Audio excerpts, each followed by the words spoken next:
गई, जिस तरह की टिप्पणियां आपके कैरेक्टर को लेके, आपके शब्दों को जिस तरह के इस्तेमाल किया गया, वो ऐसा लगता है कि आईटी सेल भी होगा। आईटी सेल है, इनके ग्रुप्स है जिसपे ये लोग ट्रेंडिंग वगैरह कराते हैं। उन ग्रुप्स पे पहले मैं भी ऐड थी और मैं भी देखती रहती थी। अब कुछ चीजें जैसे नैरेटिव सेट करना है ना, इनको बहुत अच्छे से पता है। ये जो जितने लोग मेरे खिलाफ लिख रहे हैं, इनके पीछे कौन है आपको क्या लगता है? बिना चंद्रशेखर की इजाजत के इनकी इतनी हिम्मत है मेरे खिलाफ इतने गलत शब्द लिख लें? इन अरे आप लोगों ने अपनी किस बात तरीके करिए, की, मायावती के खिलाफ लिखा गया और मैं वो वही शब्द कह को रही कोई हूँ। सुनना नहीं चाहेगा। अरे जब जिस दिन ये इन्होंने ये बोला था, आकाश आनंद जी ने, कौन भीम आर्मी, उस वक्त तो मेरी आंखों के सामने सब कुछ हुआ। उस वक्त तो मेरे पास भी कुछ ट्वीट आए कि ट्वीट करो, लेकिन मैंने बहुत समझदारी दिखाई। उस वक्त मैंने ट्वीट नहीं करा। मैंने बोला मैं क्यों आकाश आनंद का विरोध करूं, भाई ये उनका विचार है। और मैंने कभी आकाश आनंद जी के ऊपर नेगेटिव नहीं लिखा। लेकिन इनके प्रदेश अध्यक्षों ने मुझे बाद में बताया, और इनको मैंने जब देखा, ये खुद अपने ट्वीट लिख लिख के इसको पप्पू घोषित करो समाज के सामने, आकाश आनंद को। तभी सारे आपने देखा होगा लगातार पप्पू है, बहुजन समाज का पप्पू है, पप्पू है। तो ये मुझे पता है ना, ये इमेज को किस तरीके से नेगेटिव करते हैं, वो तो मैंने खुद देखी है इनकी आंखों से। और मैं जो चीज देखी है मैं सिर्फ उतना ही बोलूंगी और उसी सच को बोलूंगी। आपने एक चीज देखी होगी, 2 से 3 साल पहले चंद्रशेखर के बहन जी के ऊपर विचार कुछ और थे। वो बिल्कुल प्रखर होकर विरोध करते थे। मैंने उनको बहुत अच्छे से, हमारी इस पे घंटों बात हुई है भाई। हम व्यक्तिगत रिश्ते में रहे हैं, हम 4-4 घंटे, 5-5 घंटे हम बात करते थे। ये बात बिल्कुल सच है, हमारा इतना रिलेशनशिप में बॉन्ड रहा है। और हम तो मेरे मुझसे ज्यादा चंद्रशेखर के दिमाग को कोई नहीं जानता है। मैं जानती हूँ उस व्यक्ति को, आप तो आधे घंटे उसके भाषण सुन लेते हो, लेकिन उसके पीछे की पूरी जर्नी को मैं जानती हूँ कि वो क्या बोलता है, कब बोलता है, वो क्या करेगा, सारी चीजें। तो जब बहन जी को मैंने, उनको एक ही चीज समझाई, तुम अगर बहन जी का विरोध करोगे तो पूरा का पूरा रविदासीय समाज, जाटव समाज तुम्हें कभी भी अपना नेता नहीं मानेगा, चाहे वो बहन जी के विरोधी ही क्यों ना हो। बहन जी एक त्याग मूर्ति है। बहन जी एक समाज की वो महिला है जिन्होंने अपना पूरा जीवन, तो उनको माँ बोलो तो कभी उनसे मैंने माँ बुलवाया, कभी वो बहन जी को गुरु बोलते हैं। ये सारी स्पीचेस मैं ही लिख कर देती थी, हम ही बात करते थे, रोहिणी मेरा कल इंटरव्यू है बहन जी के ऊपर, क्या बोलना है। तो जब से तो उन्होंने हमदर्दी, मैंने बोला बहन जी का विरोध करके तुम कभी भी बहुजन समाज के लीडर बन ही नहीं पाओगे। तो तब से उन्होंने ये लाइन पकड़ लिया, वो बहन जी के लिए पॉजिटिव ही बोलते हैं उसी दिन के। आपने देखा होगा ये चीज 2.5-3 साल के से ही हुई है, उसके पहले नहीं थी। और ये शब्द गुरु बोलो, उनको समाज की नेता बोलो, उनको बोलो मैं तो आपके आदर्शों पे चल रहा हूँ, मैं तो आपके कारवां को, ये चीजें हम ही समझाती, मैं ही समझाती थी। और मैंने ही उनको ये चीजें कई बार सिखाई। और मैं खुद भी बहन जी के पक्ष में कितने ट्वीट किए मेरे, आप एक बार ट्वीट उठाकर देख लो। मैं तो बोलती हूँ कि वो त्याग मूर्ति है, चाहे मैं, मुझे कितना ही कोई लालच दे दे, जो सच है वो सच है। और जितना मैंने बहन जी की तारीफ करी, अगर मैंने किसी एक बीजेपी की, कांग्रेस की, किसी भी लीडर की हो, तो पूरे ट्विटर पे देख लो आप कि किसी और नेता के बारे में लिखा है। हम लोगों ने 35 मिनट बात कर ली, हम मतलब अच्छा खासा समय होता है। आखिरी सवाल, 2 सवाल। पहला ये, फिर बात वहीं जाती है, क्योंकि शुरुआत आपने जो सोशल मीडिया पे एक्सपेक्ट किया, आपने लिखा, और आज सारे चैनल, सारे अखबार रोनी धावरी के कांटेक्ट नंबर को लेके परेशान है कि हम कैसे उनसे बात करें, मीडिया में है, आप फिगर बन चुकी हैं। आप कानूनी कार्रवाई कब तक करेंगी? क्योंकि सब ये कह रहे हैं अगर कुछ है तो कार्रवाई क्यों नहीं करती? हो गई है कानूनी कार्रवाई। देखो कुछ चीजों में ना, एक प्रॉपर चीजें करने में वक्त लगता है, गंभीरता से। और ये कानूनी कार्रवाई करने की सबसे बड़ी वजह भी ये है कि जब तक मैं ये नहीं करूंगी ना, जब तक कि समाज मेरी सुनेगा ही नहीं। मैं चाहे इनको कितना ही ट्विटर पे बोल लूं, ये मुझे ब्लैकमेलर, विश कन्या, इस तरह की चीजें बोलते रहेंगे। ये मेरा, जिस तरीके से मेरे कैरेक्टर पे, चरित्र पे सवाल उठा रहे हैं, उसका जवाब देने के लिए अब मुझे ये चीज करनी ही पड़ेगी, वरना ये मुझे समाज के सामने खड़े ही नहीं। देखो पुरुष प्रधान समाज की मैं इस चीज से लड़ रही हूँ कि भैया अगर गलती दोनों की थी तो आप लड़की को दोष दे रहे हो। एक लड़की का अफेयर पता चल गया एक व्यक्ति के साथ तो वो चरित्रहीन हो गई, और आदमी का 10 अफेयर पता चल गया वो बनेगा बहुजन नायक। ये कौन सी सोच है? आप बहुजन महापुरुष की गद्दी दे दोगे उसको और लड़की को बोलोगे, तो वाल्मीकि समाज इस बात से नाराज नहीं होगा? भाई ये मेरी उम्र का पड़ाव है। उस वक्त अगर मेरी जिंदगी में कोई गलत आदमी आ जाता है, मुझे इस तरीके से रिलेशनशिप में लेकर आता है, उस तरीके का पूरा मैंने चंद्रशेखर के लिए आज क्या नहीं किया है। हर एक चीज में, जब 2022 में योगी जी के खिलाफ इलेक्शन आ रहे थे ना, मैं जानती हूँ उस वक्त उस आदमी की क्या हालत थी, किस तरीके से उसको वापस खड़ा किया, 24 के लिए इलेक्शन की तैयारी की, एक एक स्टेप। आज अखिलेश से मिलने जाना है, क्या बात कर रही है अखिलेश जी से, सॉरी माफी चाहती हूँ एक वर्ड की तरफ से निकला, लेकिन मैं अखिलेश जी से या फिर मुझे इस मुख्यमंत्री से मिलना है, यहाँ पर क्या बात करनी, एक एक चीज हम दोनों के अलावा तो कोई जानता भी नहीं है।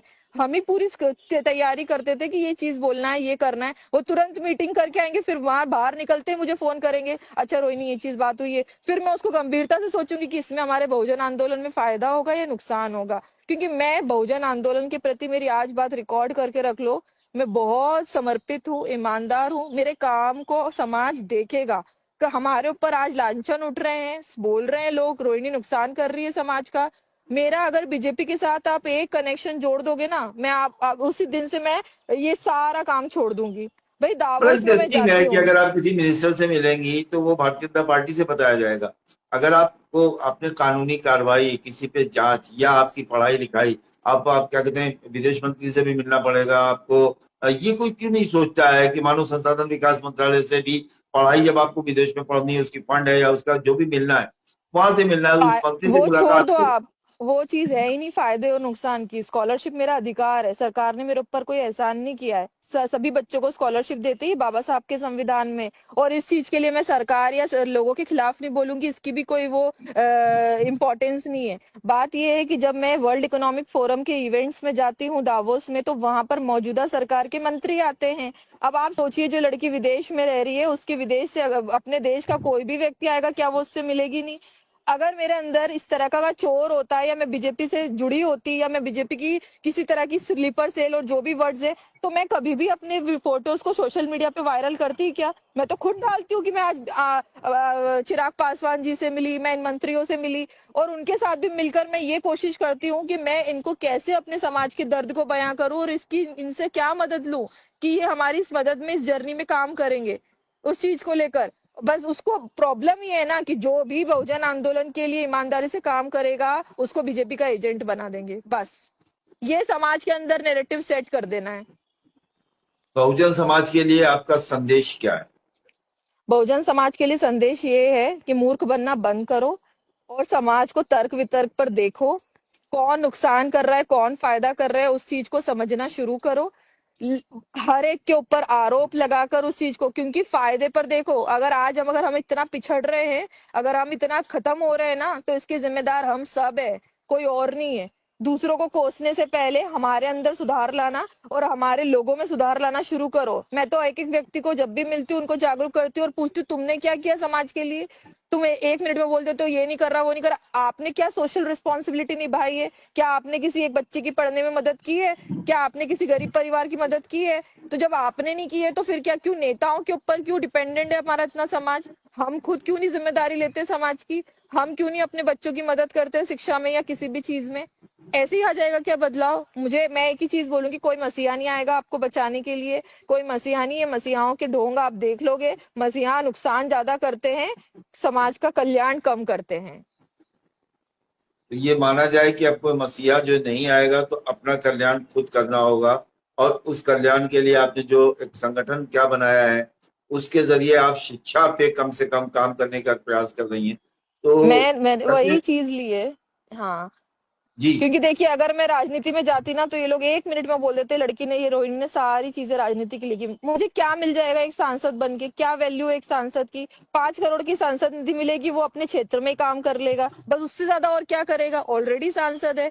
उसके बाद भी अगर किसी पॉलिटिकल पार्टी में काम करता है, तो कितना दबाव महसूस करेगा। अगर बीजेपी कांग्रेस में है, तो फिर उनकी रणनीति पे चलो। तो इसीलिए मैंने सामाजिक आंदोलन का रास्ता चुना, कि जब यहाँ पर कम से कम मेरी पॉलिसीज होंगी, अपने तरीके से काम होगा, अपने लोगों को विचार जगाएंगे, हमारा पैसा होगा और हमारा तरीका होगा।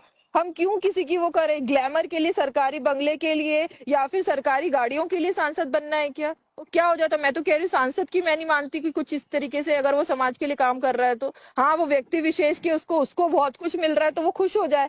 लेकिन कितने सांसदों ने समाज का कल्याण कर दिया है? ऑलरेडी सांसद एससी एसटी सीट पे कौन है? दलित नेता ही तो है। कितना चेंज लेकर आ रहे हैं समाज में। इसीलिए सामाजिक आंदोलन शुरू किया। फाउंडेशन, कम से कम फाउंडेशन बनेगा, उसको इंटरनेशनल फाउंडेशन से कनेक्ट करेंगे, उसको बिल गेट्स के फाउंडेशन से कनेक्ट करेंगे, उसको ओबामा फाउंडेशन से कनेक्ट करेंगे, विदेशों से लोगों की मदद लेंगे, लाखों बच्चों को पढ़ाएंगे, collector, SP, DSP, doctor, engineer बनाएंगे। ऐसे परिवर्तन कर लेंगे। क्या एमपी एमएलए से परिवर्तन होगा क्या, कि जो सिर्फ झंडे लेके निकल जाओ? ये भी तो परिवर्तन का एक तरीका है। कि एक एक बच्चा अधिकारी बने, तो हमारा संकल्प है घर घर अधिकारी बनाने का। हम चाहते हैं कि हमारे हर घर के नाम के बाहर एक नेम प्लेट हो कि हाँ ये फलाना अधिकारी यहाँ पर रहता है। एक बच्चे को अगर अधिकारी बनाएंगे ना, तो वो उसकी 7 पीढ़ियों को संपन्न बना देगा।